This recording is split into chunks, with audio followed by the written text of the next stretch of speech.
नमस्कार मीरा भाईंदरकरांनो. मी दिलीप भाबड.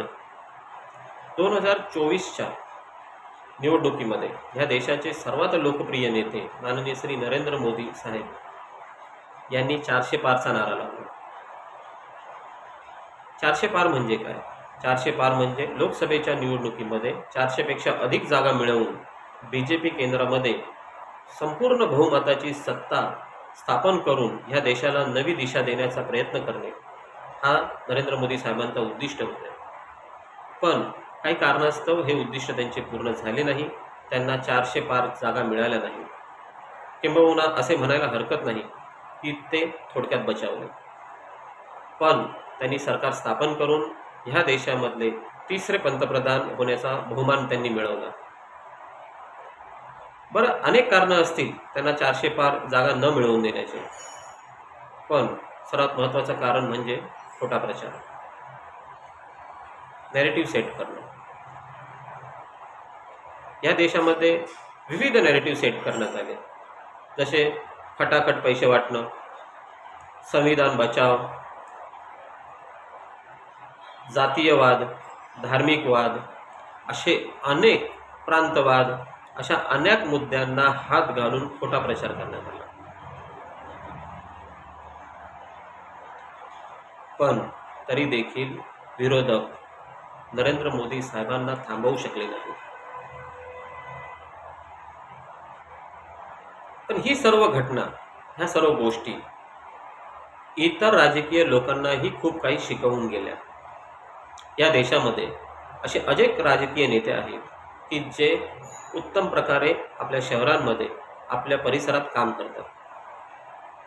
जर त्यांना साम दाम दंडभेद ह्या पद्धतीने थांबवता येत नसेल तर खोटा प्रचार करून त्यांना थांबवलं जाऊ शकतं, असा आत्मविश्वास काही जणांना नक्कीच मिळालेला आहे.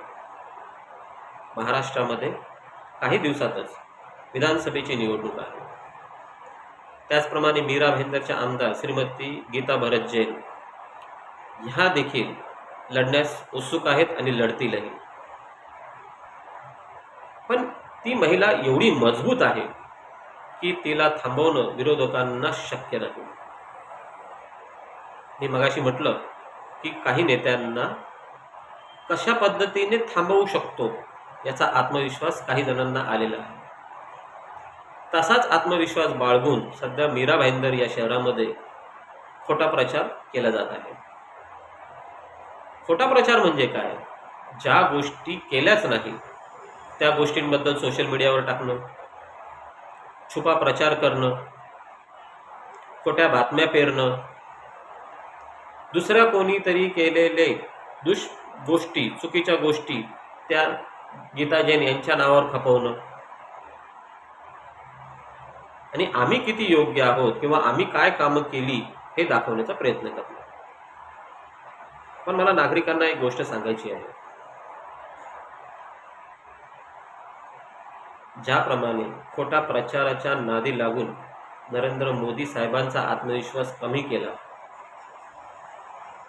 तसाच खोटा प्रचाराच्या नादी लागून तुम्ही एक चांगल्या नेत्याला गमावू नका. ह्या विधानसभेचा, मीरा भाईंदरचा विकास झालाच पाहिजे आणि विकास होईलही.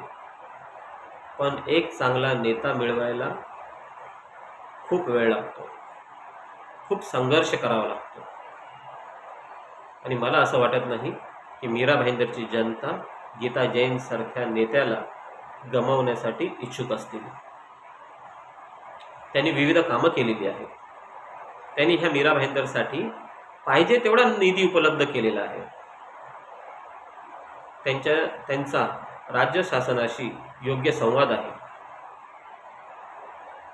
त्यांच्या जनतेशी संवाद आहे, त्यांना मीरा भाईंदरच्या समस्येची जाण आहे.